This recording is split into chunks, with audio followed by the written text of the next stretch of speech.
I know you shouldn't begin talks of an apology, but I'm going to begin this talk with an apology. This is not literally about post-Khrushchev modernism in the Soviet Union. I've just published a quite large book about architecture in the Soviet Union and the socialist camp from 17 onwards. But I thought in a room full of people, many of whom are genuine experts, I should avoid making grand statements about that period. And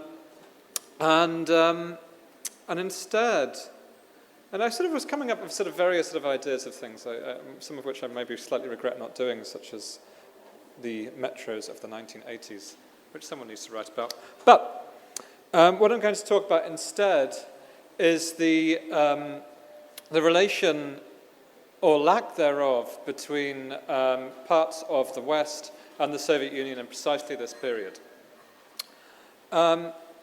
Lack thereof in two ways.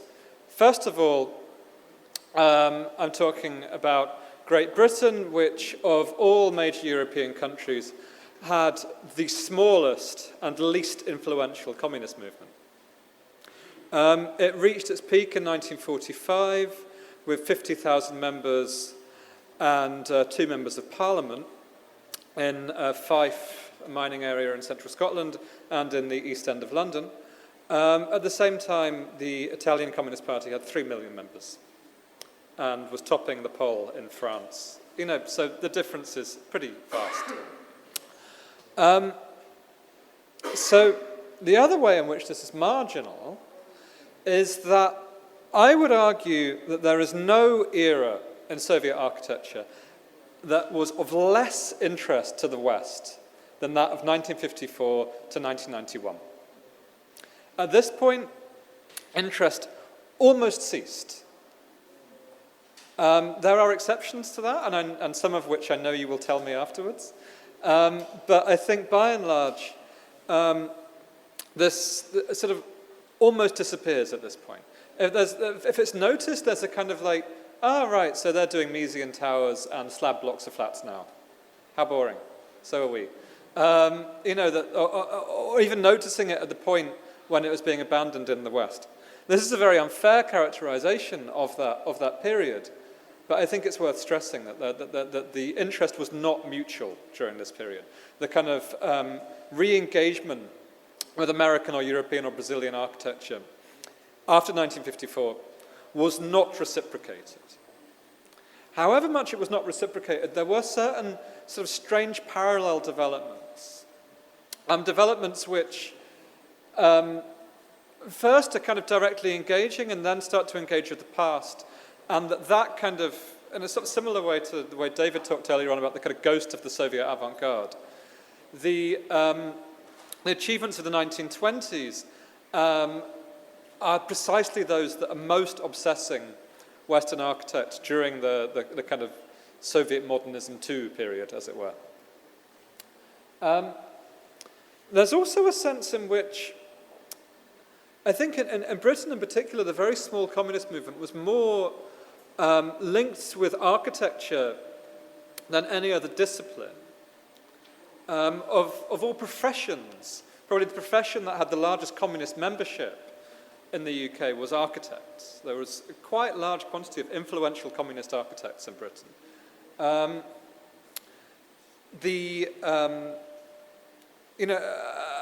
Also the kind of propaganda of the Communist Party at its moment of greatest influence, which is the 30s and 40s, is frequently architectural in nature. And one example of that you can see here. This is the 1935 program of the Communist Party of Great Britain. In 1935, I think they managed to elect their MP in Fife, William Gallagher, but generally had a very small vote. And here you can see, for Soviet Britain, a woman carrying some bread, but below, you have, this is in 35, right? In 35, you have various buildings, many of which are constructivist, or at least semi-constructivist. So you can see the house on the embankment there. So the the Soviet Britain that's being imagined, apart from this woman carrying large loaves of bread, is also an architectural change.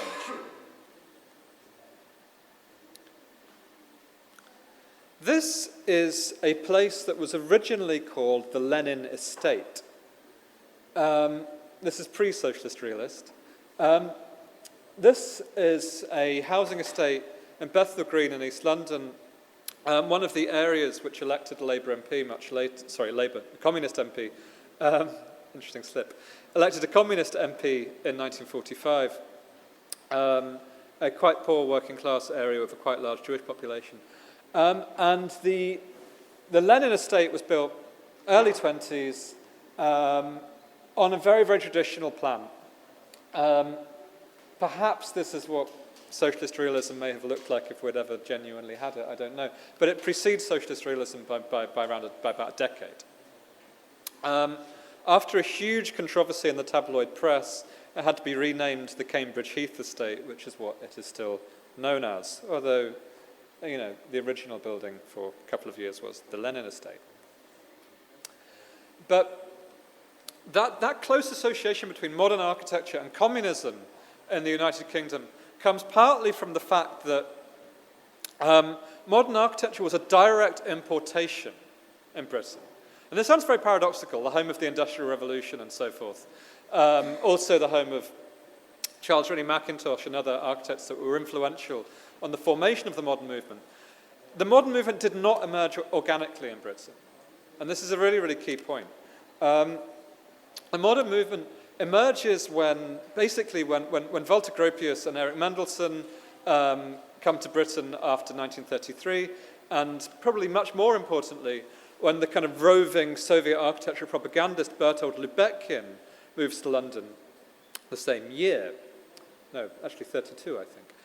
So Lubetkin, although he was living abroad, Lubetkin was brought up in Georgia, was born in Warsaw, was educated in Moscow, and was at Vykutamas. And Lubetkin, was the job architect on various Soviet pavilions, so Melnikov in 1925, the Lisitsky in 1930, and continued to have links with the Soviet Union and continued to be associated with the Communist Party of Great Britain while working in the UK and working in London. And his buildings, such as this, the Finsbury Health Centre, were direct importations of Soviet concepts. This was a direct and literal attempt to build a social condenser in Britain. It was also one of the first free healthcare facilities in the UK. It sort of, in many ways, prefigures the free, socialised National Health Service that emerges after 1945. And it's very interesting, I think, in this story that one of the forebears of the National Health Service, this great achievement of social democracy, comes from partly communist inspiration, and comes from specifically the inspiration of Soviet architecture of the 1920s. Lubetkin goes on to design what would have been the second British building named after Lenin, were it not for the fact that the Cold War stepped in. This is the staircase from, and a monument that once stood outside, a building in Islington in London called Bevin Court. Bevin Court was originally called Lenin Court. It was, it's in Percy Circus, a now quite affluent, then quite working class area of sort of early 19th century London, where Lenin had lived while staying in Britain. And due to the fact that Lenin had lived in the area, next to the adjacent bomb site that Lubetkin and his firm Tecton were supposed to redevelop, Lubetkin was hired to design a plaque, or rather a kind of monument, to the fact that Lenin had lived there. You can see here that the monument is still in a slightly constructivist style. The text, which you can't quite see there, says Lenin lived in a house on this site in 1903. The bust is a mass-produced Lenin bust, which Lubetkin got directly from the Communist Party headquarters at King Street, because of the fact that the monument was regularly defaced, that the local British Union of Fascists regularly destroyed the monument. Using a mass-produced bust meant that Lubetkin could just replace it each time it was smashed.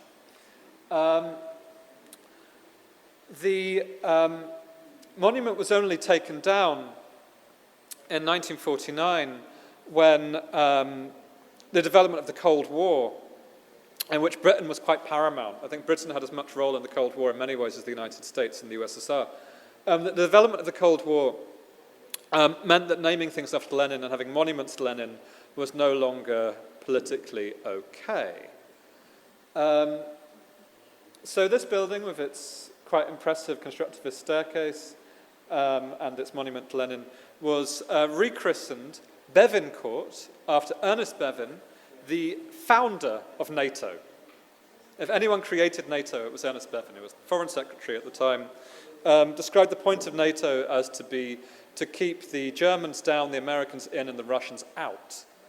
That he devised this, and it's extraordinary to me that this kind of the building originally named after Lenin then kind of is literally rechristened after one of the main creators of the Cold War.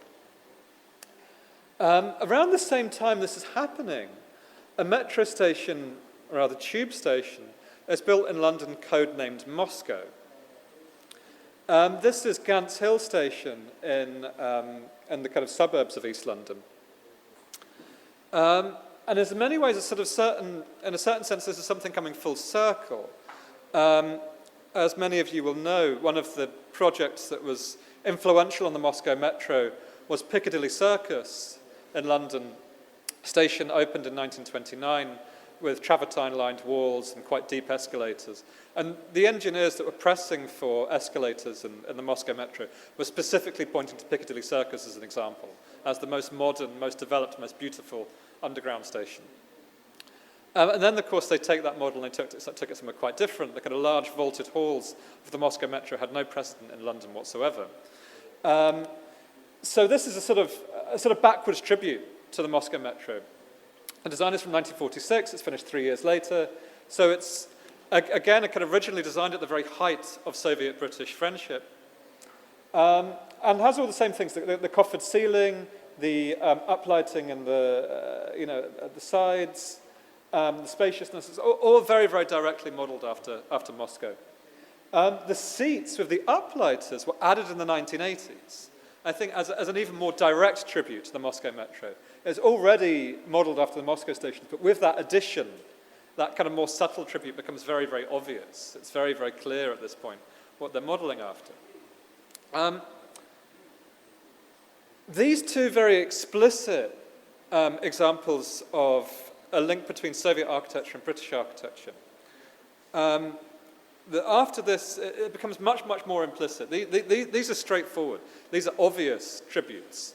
An obvious tribute to Lenin, and an obvious tribute to the Moscow Metro. Afterwards, it becomes a little bit more surreptitious. Here you have a sort of quasi-industrial structure. This is the headquarters and print works of the Daily Worker, the newspaper of the British Communist Party, which was in many ways much more successful than the Communist Party itself. It remained quite an influential paper in labour movement circles.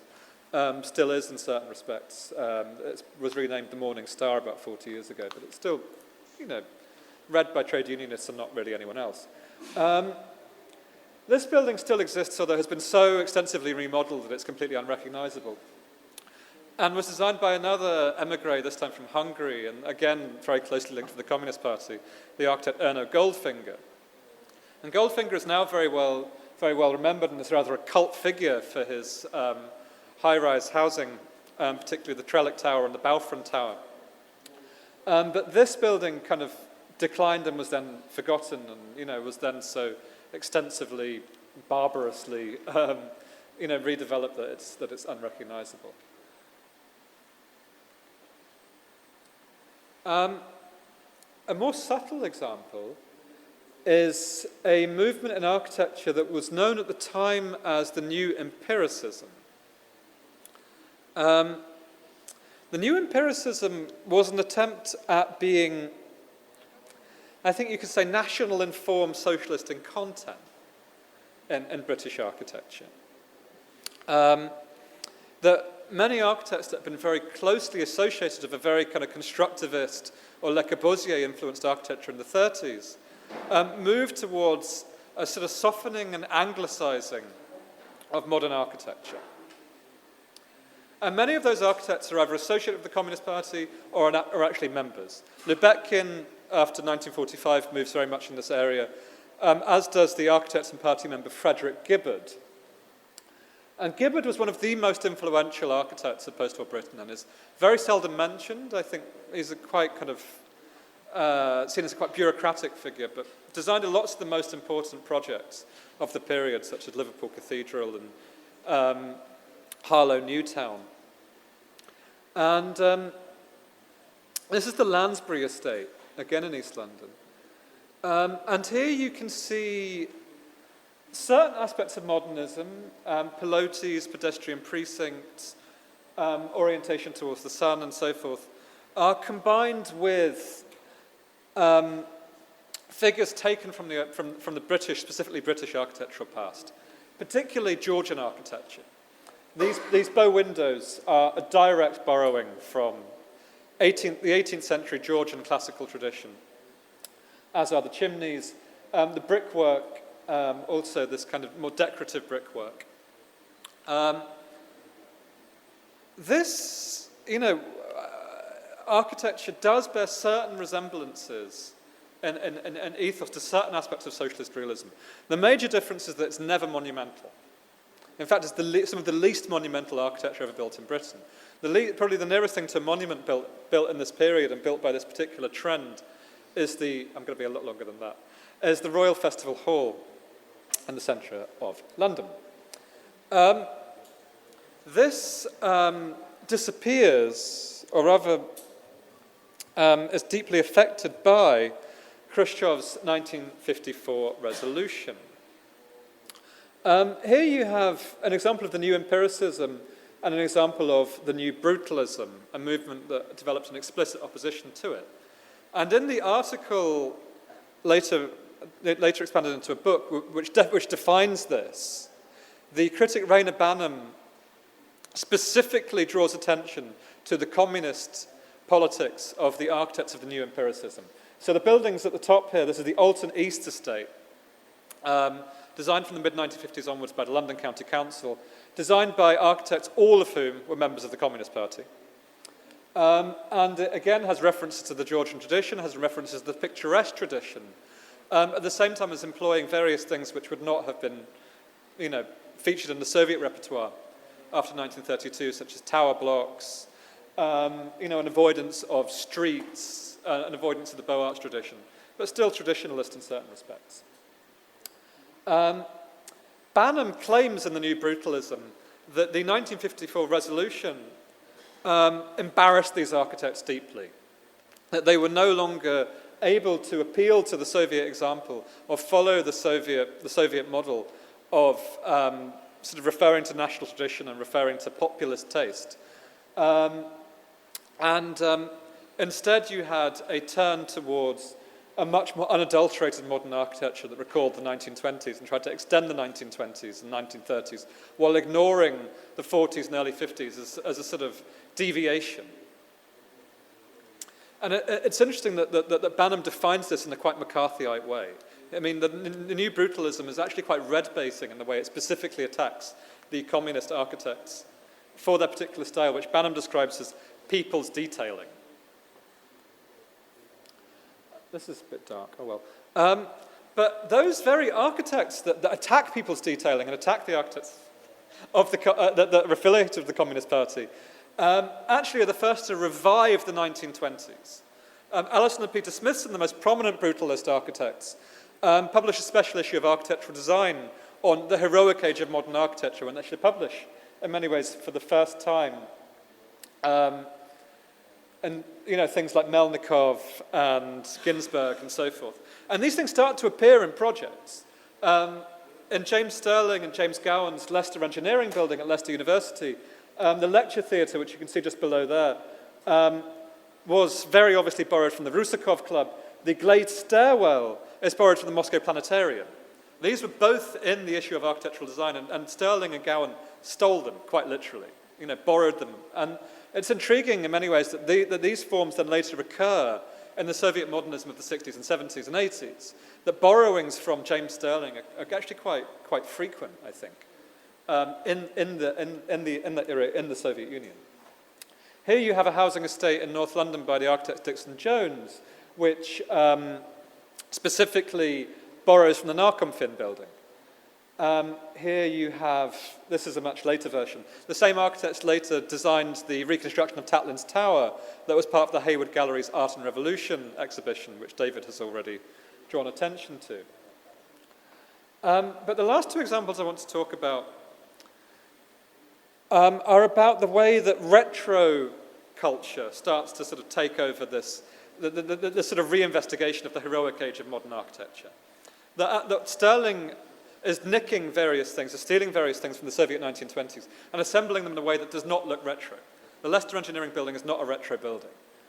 But from the 70s onwards, it starts to become retro. This is the student graduating project of Zaha Hadid, called Malevich's Tectonic. And here I think you can see, this literal kind of plunging into the 20s and kind of dragging something out of its context and proposing it be rebuilt. Proposing the kind of resuscitation of the Soviet 20s by the British 1970s, something which in many ways is quite a bizarre move to make. And the sort of social aspects of that architecture in that moment completely disappear. This is the last slide, I think, where this argument becomes much more obvious. Much as in the kind of architectural magazine that really engages with Soviet architecture in the 1980s is architectural design, courtesy of the late Catherine Cook. Before Catherine Cook, there's a sense in which people looking at British people looking at Soviet architecture are looking at it kind of, like half wearing a blindfold. There's no real knowledge of the context, no real knowledge of the theory. It's a question purely of forms and an association of those forms with communist economics that's generally quite intuitive. Catherine Cook's translations and publications of unimaginable significance, I think, in actually making clear where these ideas were coming from. That did not necessarily stop them from being treated in an aesthetic way. And a very, very obvious result, I think, of Catherine Cook's researches and publications in architectural design is the 1980s work of Richard Rogers. And there are particular Rogers projects, such as the Channel 4 building, and particularly this at Lloyd's, where you can quite closely see that he's sort of taking, specifically from Chernikov, I don't think really from anyone else, but specifically from Chernikov, is published for the first time in the 1980s by Catherine Cook in the English language, as taking partly from Chernikov's method, but mainly from Chernikov's forms, and using them purely as an architectural language rather than as a theory or as a politics. So at the Lloyd's building, you have a building for one of the oldest institutions of British capitalism. Lloyd's of London is an insurance company that's existed since the 17th century. It's deep English capitalism. It's almost as old as finance capitalism gets. If there's anything more establishment, I couldn't possibly imagine what that would be. And it's intriguing, I think, that the building for that institution specifically borrows from the Soviet 20s, and is specifically an evocation of the Soviet 20s. So if at this point it may seem like certain Soviet projects in the 70s and 80s are based on the continuation of the avant-garde project, at this precise point in Britain, the avant-garde project is being turned into retro and is turned into another facet of postmodernism. And I should stop there. Thank you.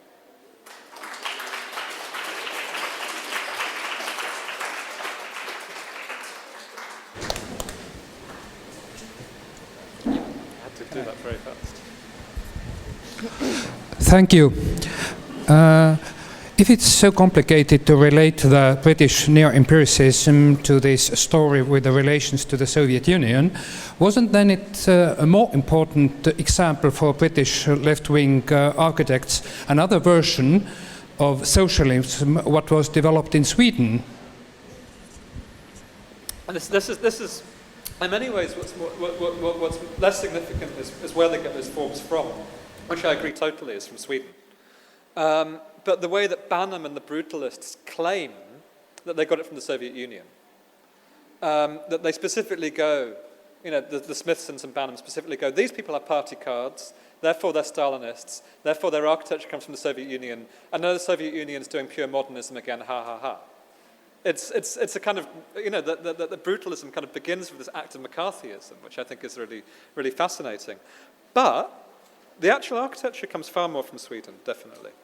However, I think the specific references to national tradition were a little bit less in Sweden. I mean, Sweden has the pitched roofs and it has the picturesque, but it doesn't have references to historic architecture in the way that the British architecture of that time does. And I think in that respect, it does come a little bit from socialist realism. And it's quite hard to find that explicitly, but there is a text by Lebetkin from 55, where he quite explicitly praises socialist realism. He talks about reconstructed Volgograd and talks about Moscow State University and says they're brilliant, and says that nowadays, in the days of brutalism and the days of, mixed development, we should learn from these monumental Soviet projects. So it's there with Lebetkin, but I think with the kind of new empiricists, it's mainly spurious. It's mainly Banham using the Soviet thing as a stick to beat them with. Does that make sense?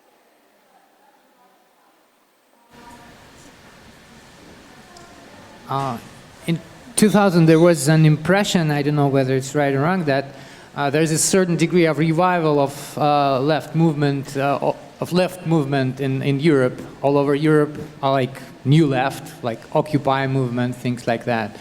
Did you register that in Britain? And if so, is there a chance that these new developments will somehow affect the course of architecture in the future? Or it's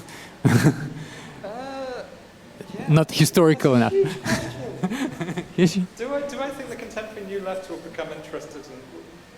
I'm not quite sure if I follow. Are you asking that, do I think the contemporary New Left would be interested in Soviet architecture? No. Or I think they'd be interested in a new kind of architecture? Is there a chance that